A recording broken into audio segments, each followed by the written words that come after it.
My fellow wine-loving friends, Julian here. Before we get started with the video, there is something that you have to know about. This video was made possible by the Bonner Private Wine Partnership, and the reason I work with them is not just because it's been called the most unique wine club in America, but because they truly love the wines that they choose for you.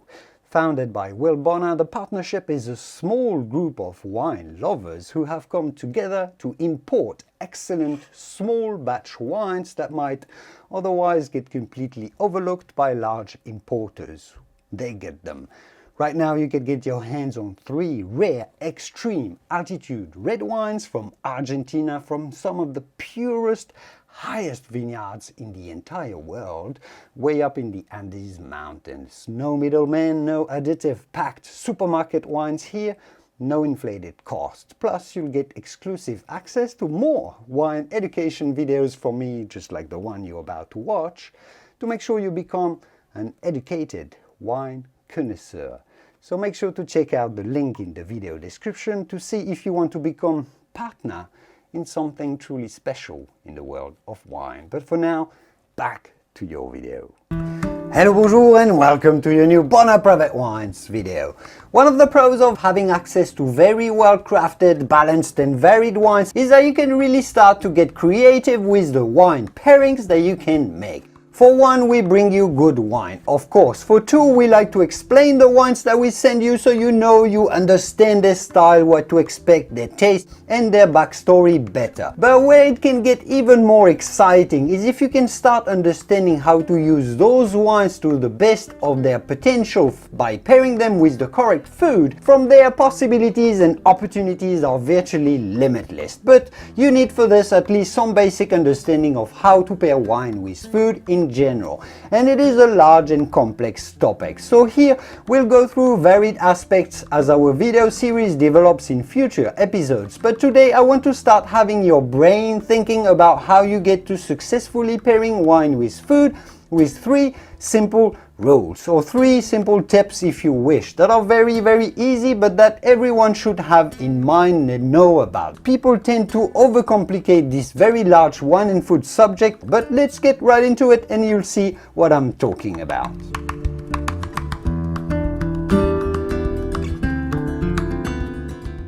As a quick intro to the wine and food pairing world, fascinating world, the first thing that you want to do when thinking about a good match is to identify dominant flavors or taste in both the dish and the wine.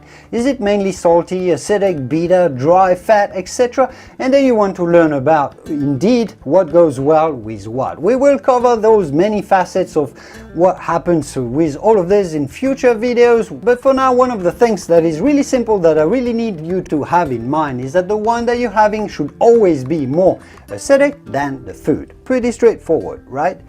If you're having something very acidic like a salad and a dressing with a lot of vinegar in it, or something a very acidic sauce, for example an acidic tomato sauce, you're going to have to go with a rather acidic wine, like a crisp white wine like this one, or an acidic red. If you pick a rich red with low acidity or low acidity Chardonnay, for example, the wine will just taste flabby and rather dull. You just won't enjoy it because the food is too acidic for the wine. That's quite possibly why a lot of Italian wines are quite acidic, because in Italy they often have wine with dishes that have high acidity from the tomatoes that they use everywhere, the capers, the vinegar and else. Really something fascinating to think about.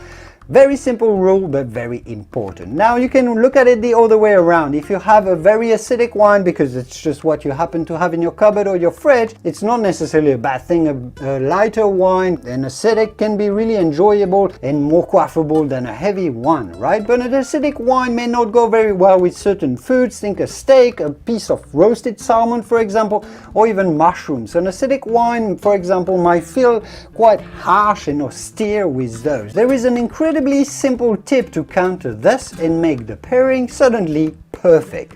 Just correct the acidity of your dish. Add a little squeeze of lemon on your salmon, for example, or even on your steak. It doesn't have to be much if you don't want to completely change the flavor profile of your dish. but just a dash will do the trick. Your acidic wine will suddenly feel less aggressive and way more in balance with the dish. Back to the Italians, they often serve their steak, like their iconic Fiorentina steak for example, with a slice of lemon on the side. That's exactly what this is for. It could also well be why condiments, acidic condiments like mustard, verjus or wine reductions that they pour on dishes is very popular in traditional European cuisine. They just add this little dash of extra acidity to pair better with the food. Isn't that fascinating?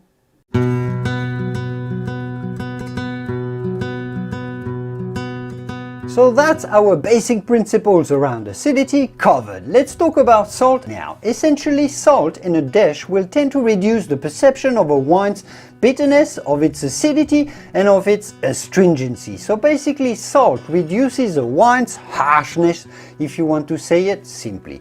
So if you have a harsh wine like a big red with loads of tannins that you find a little rough on the edges, well, first thing, pair it with a fatter, richer dish. That's the first thing to think about. Perhaps the fatter cut of meat rather than a lean one, as the fat will coat your palate and sort of soften up the wine. But also, just have in mind that a pinch of salt on your dish may well make the difference between a wine tasting harsh and a wine tasting just perfect. Think of applying, if that's a good image, the salty bay touch on your dish, pinching salt on your steak for example, extra pinch of salt. You'll see that the wine feels suddenly less aggressive and goes much better with your dish. There's nothing simpler. And then sugar and sweetness, if not balanced in a dish with some acidity and salt in the dish itself, will tend to increase the bitterness of the wine and also its acidity, perhaps its harshness overall as well. Too sweet a sauce or marinade, for example, if the wine is too dry, will really make the wine feel mineral and acidic, as it'll only taste of the acids. It'll cut through the sides of your mouth and won't taste really good if the dish is too sweet. So try to have a wine that's at least as sweet, or say generous, as the dish.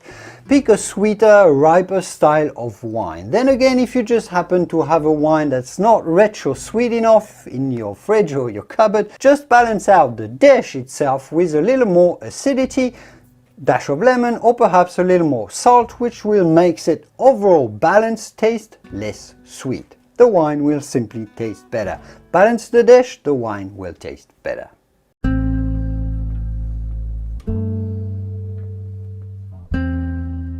Finally, and this is an even simpler rule, and I often talk about this when I describe the wines that you get, that we send you in the wine review videos that you get in your box, match the flavor intensity of wine with the intensity of the dish. Sounds pretty straightforward, sounds pretty simple, but it's very important. If you're having a very rich or flavorsome dish like a stew, grilled and or marinated meats, again spicy Asian cuisine, or even flavorful dessert, go for a wine with plenty of aromas and flavors. Don't go for a restrained or shy wine that's going to be completely overwhelmed by the dish. The only exception to this might be a very strong cheese. Those are so powerful that it could be quite useless, frankly, to try and fight fire with fire in this case. But that'd probably be a topic that we'll leave for another video. There's always exceptions to any rules. On the contrary, if you're having a delicate and subtle dish like a simply seasoned whitefish, for example, shellfish, a carpaccio, this kind of elegant cuisine, don't bombard it with a huge and powerful aromatic wine. Go delicate, elegant, discreet, simple, shy wine, crisp white wine, a delicate Pinot Noir, for example. And I think just with these 3 simple rules in mind, you're already en route to understanding how to pair wine with food much better, and to enjoying your wines, including the wines from our selection, but the others as well, at a much higher level of satisfaction than before. We'll continue exploring and developing on this space that we've just established today, and we'll talk about elaborating on food and wine pairing in future videos with more specific topics like cheese and wine, for example, but also meat and wine, chicken and wine, salmon and wine, why not? It's a really fascinating world. and let's go on this journey together. Until then, thanks for watching, take care, and I will see you soon in the wonderful world of wine. Au revoir. Ciao, ciao.